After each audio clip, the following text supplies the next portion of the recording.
कहते हैं जिनजादियों का दिल नहीं होता, लेकिन उस रात जब वो सिर्फ काले मीठे लेने आई तो आरिफ को लगा जैसे वो पूरा चांद किसी चादर में लपेटकर उसकी दुकान पर छोड़ गई हो।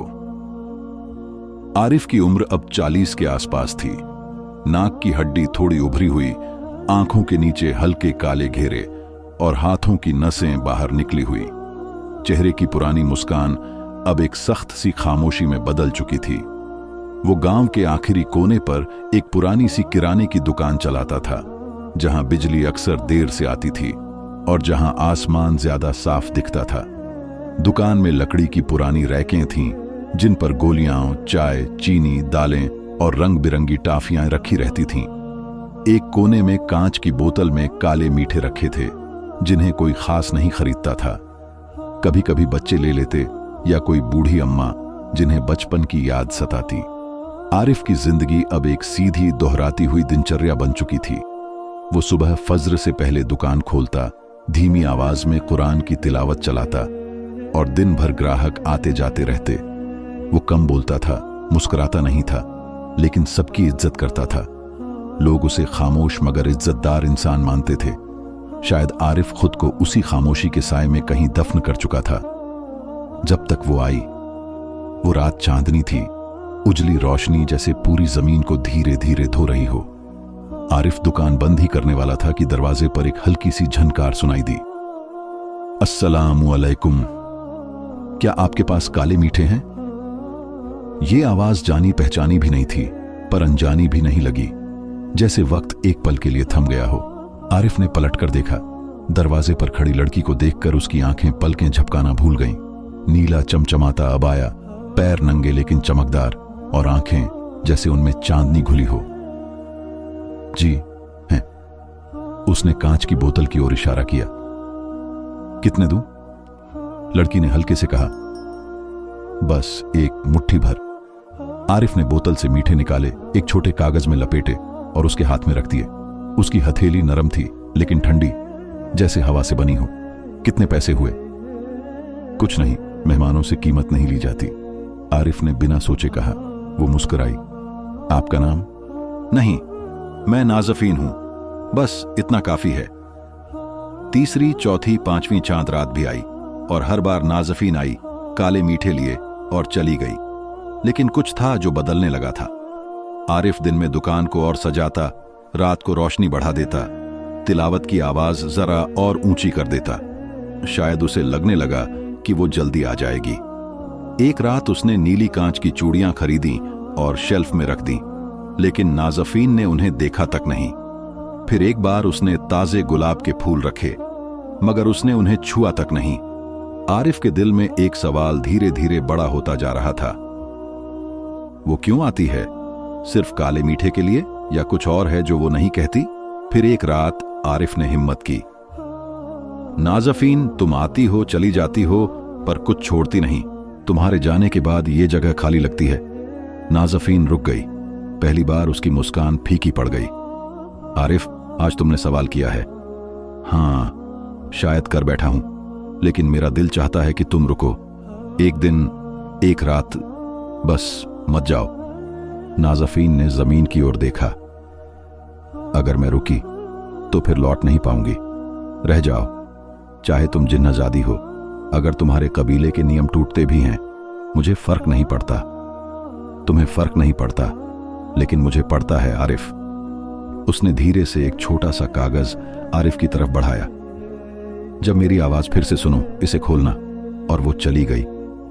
आरिफ ने वो कागज अपने तकिए के नीचे रख दिया, जैसे कोई अमानत हो। फिर अगली चांद रात आई और नाज़फीन नहीं आई। एक और गुजरी, फिर भी नहीं। आरिफ की आंखों में सवाल बस गए।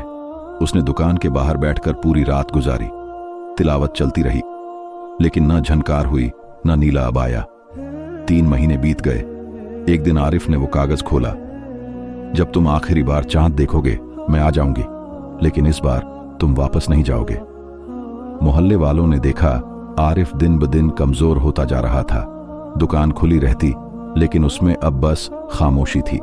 फिर एक रात चांद पूरे शबाब में निकला।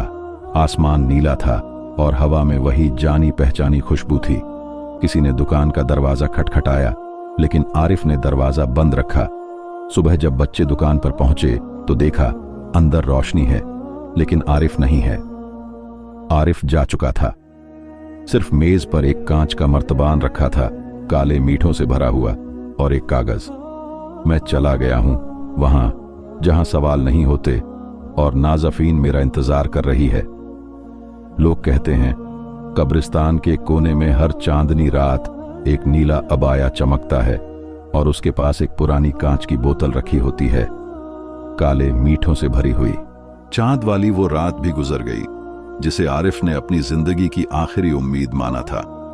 नाज़फीन नहीं आई, और आरिफ ने अपनी आंखों में इतना सारा नम जमा कर लिया था कि अब वो किसी भी रोशनी में चमकने के काबिल नहीं रही थी। दुकान के शीशे, मर्तबान, तराजू सब वैसा ही था, बस आरिफ अब पहले जैसा नहीं रहा। दिन बीतते गए, लेकिन वो दिन नहीं थे। बस सांसें थीं जो शरीर में चल रही थीं।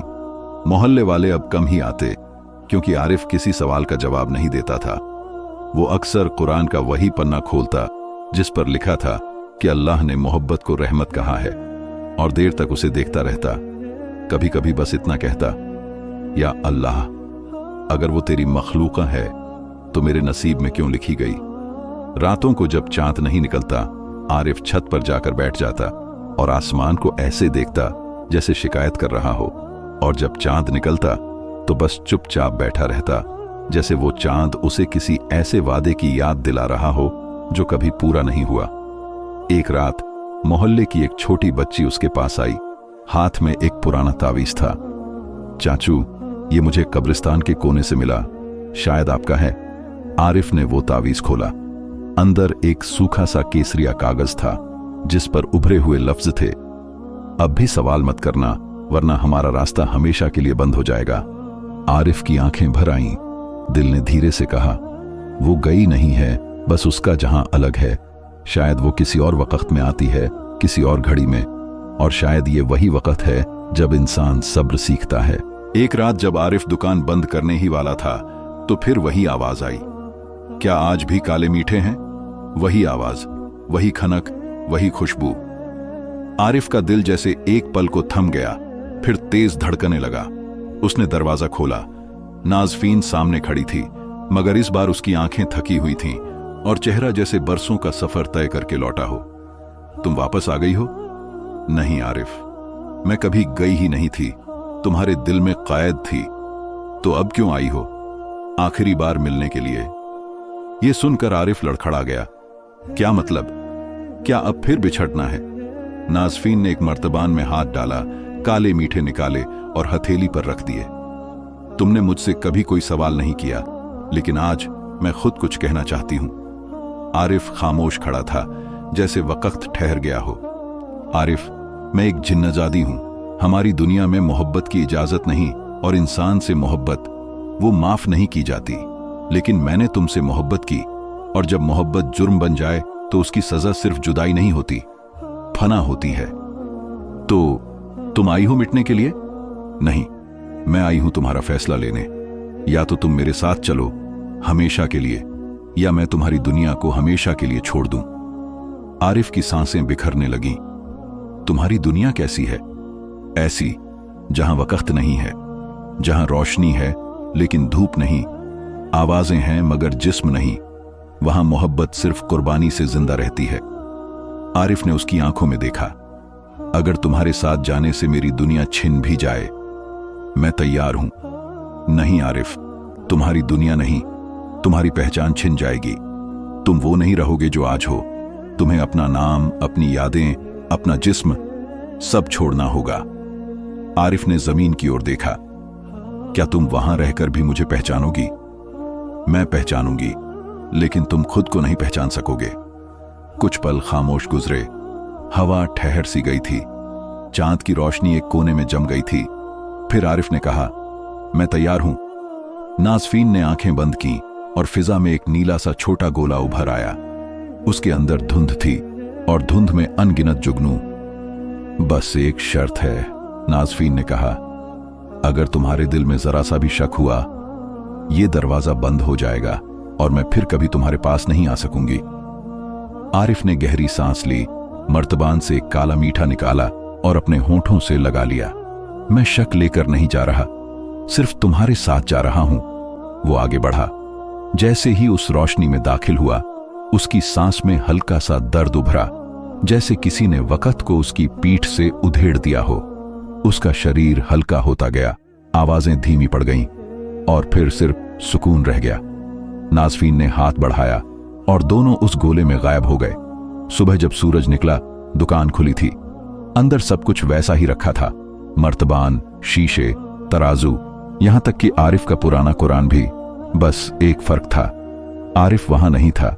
मोहल्ले वालों ने बहुत ढूंढा, पुलिस आई, घर वालों ने रो रो कर आसमान सर पर उठा लिया, मगर आरिफ का कोई सुराग न मिला। कुछ दिन बाद एक लड़का दुकान में आया। उसने देखा काउंटर पर चांदी की एक पतली सी चूड़ी रखी थी और साथ में एक पर्ची। जब तुम किसी को बिना सवाल किए कुछ देते हो तो वो हमेशा तुम्हारे दिल में रह जाता है।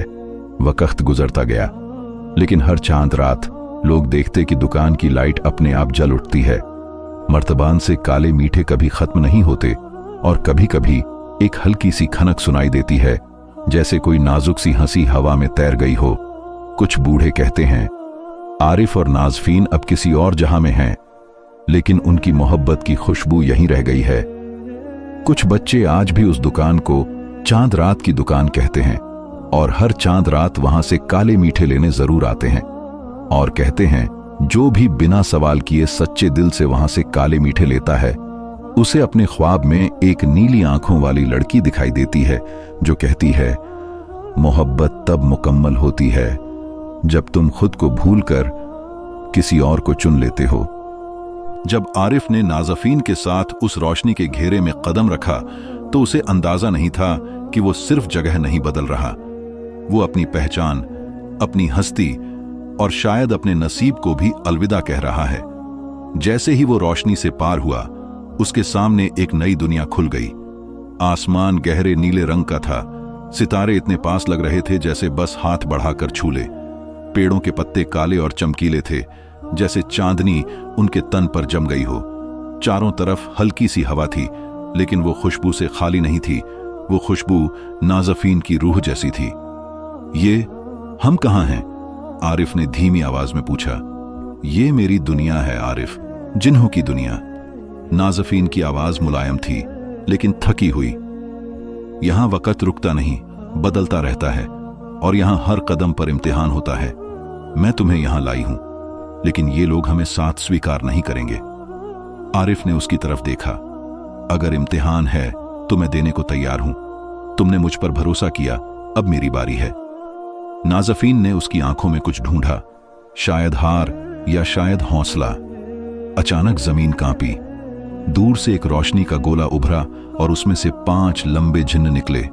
उनके चेहरे इंसानी नहीं थे, लेकिन उनकी आंखों में वही गहरी समझ थी जो किसी बूढ़े सूफी की नजरों में होती है। उनमें सबसे आगे जो था, उसकी दाढ़ी चांदी जैसी चमक रही थी। उसने कहा, नाज़फीन, तुमने हमारे कानून का उल्लंघन किया, एक इंसान को अपने दिल में जगह दी। यह अपराध है और इसकी सजा फना है। आरिफ ने एक कदम आगे बढ़ाया। अगर सजा देनी है तो मुझे दो, वो तो सिर्फ मोहब्बत कर बैठी, गुनाहगार मैं हूं। बुजुर्ग जिन्न ने आरिफ को ऐसे देखा जैसे उसके वजूद के अंदर झांक रहा हो। इंसान, अगर तुम्हें इस नाज़फीन के साथ जीना है तो 3 परीक्षा होंगी और हर एक में तुम कुछ खोओगे। मैं तैयार हूं। पहली परीक्षा, यादों की कुर्बानी।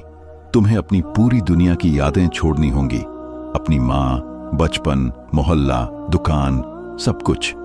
आरिफ का दिल जोर से धड़का। माँ की हंसी, पिता की परछाई, वो छोटे छोटे लम्हे जो कभी कीमती नहीं लगे, सब आंखों के सामने तैरने लगे। अगर तुम इस दरवाजे से आगे बढ़ जाओ तो सब कुछ मिट जाएगा, बुजुर्ग जिन्न ने कहा। आरिफ ने गहरी सांस ली। नाज़फीन के बिना इन यादों का मैं क्या करूंगा? और वो उस दरवाजे में दाखिल हो गया। दूसरी परीक्षा शरीर की थी। यहां के लोग तुम्हें तभी स्वीकारेंगे जब तुम हमारे दर्द को महसूस करोगे। 1000 जलते हुए भाले तुम्हारे जिस्म से गुजरेंगे, लेकिन तुम्हारी चीख नहीं निकलनी चाहिए। आरिफ ने अपने होंठ भींच लिए, जमीन पर बैठा, आंखें बंद की। भाले एक एक कर उसके शरीर में घुसे। हर जख्म एक पुकार था, लेकिन उसकी जबान खामोश रही। उसके जिस्म से रोशनी निकल रही थी, जैसे हर जख्म उसे पाक कर रहा हो। तीसरी परीक्षा नाज़फीन की कुर्बानी थी, आखिरी इम्तिहान। अगर तुम वाकई उससे मोहब्बत करते हो तो उसे आजाद करो, उसे उसकी दुनिया को लौटा दो और खुद वापस चले जाओ, बिना सवाल, बिना शिकायत। ये सुनकर आरिफ के कदम लड़खड़ा गए। क्या? मैंने सब कुछ छोड़ा, अपनी यादें, अपना जिस्म, अब तुम कह रहे हो वापस चला जाऊं? मोहब्बत अगर कब्जा है तो वो नफरत का साया है। मोहब्बत सिर्फ आजादी है, अगर दे सको तो सच्ची है। आरिफ ने नाज़फीन की तरफ देखा, उसके चेहरे पर आंसू थे। वो खुद भी चाहती थी कि आरिफ सब जीत ले, लेकिन उसकी जान भी बची रहे। कुछ पल खामोशी में डूब गए, फिर आरिफ ने उसका हाथ धीरे से छोड़ दिया। जाओ नाज़फीन, तुम आजाद हो। मैं तुम्हें कैद करके मोहब्बत नहीं कह सकता। तुम रोशनी हो और रोशनी को कैद नहीं किया जा सकता। ये कहकर वो मुड़ा, पीठ फेरी और वापस जाने लगा। लेकिन तभी पूरा आसमान चमक उठा। बुजुर्ग जिन्न ने अपना आसा उठाया और रोशनी का एक गोला बना। रुको आरिफ, तुमने तीनों इम्तिहान पूरे किए और सबसे बड़ा, आखिरी, अपनी मोहब्बत को आजाद करना, यही असली कामयाबी है। नाज़फीन दौड़ी और आरिफ को गले से लगा लिया। अब हम एक हो सकते हैं, बिना डर, बिना पर्दा, बिना जुदाई। जिन्हों का कबीला खामोश खड़ा रहा और फिर चांद ने मुस्कुराते हुए अपनी रोशनी फैला दी। अब आरिफ और नाज़फीन एक दूसरे की आंखों में वो रोशनी देख रहे थे जो इंसानों की दुनिया में नहीं मिलती। वो अब जिस्म नहीं थे, वो रूह बन चुके थे। दो सच्चे दिल जो अब इस दुनिया के नहीं रहे। जिन्हों के सरदार ने कहा, तुम दोनों अब रखवाले बनोगे इंसानों की उन मोहब्बतों के जो बिना सवाल किए कुर्बानी देती हैं। उस रात आरिफ और नाज़फीन इंसानों की दुनिया में लौटे, लेकिन अब कोई उन्हें देख नहीं सकता था, छू नहीं सकता था। लेकिन हर चांद रात जब दुकान के सामने कोई छोटा बच्चा या कोई दुखी औरत चुपचाप बैठती, तो मर्तबान खुद ब खुद खुल जाता और काले मीठे उसके हाथ में आ जाते। वो दोनों वहीं होते, हवा में, रोशनी में, दिलों की धड़कनों में, और कोई न कोई जो सवाल नहीं करता था उनकी मोहब्बत का मेहमान बन जाता।